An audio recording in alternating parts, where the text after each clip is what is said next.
Gyvenimas turi pakankamai rūpesčių. Sveikata, darbas, vaikai, tas, anas, trečias, ketvirtas ir panašiai.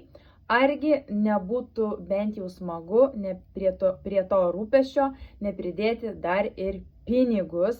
Argi negeriau būtų jaustis, kad tau nereikia galvoti, ar pavyks šį mėnesį sumokėti nuomos, už ką nusipirkti maisto, už ką sumokėti mokesčius, už ką nupirkti tą ar aną.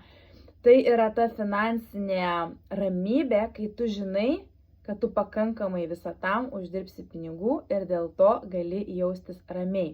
Na, o jeigu tau kartais bent jau pritrūksta šiek tiek pinigų ir tikrai praverstų papildomos pajamos, parašyk man ir aš papasakosiu tau, kaip tu gali užsidirbti iš namų, o būtent dirbant telefonu ir prisidėti prie šeimos biudžeto dar ir papildomai.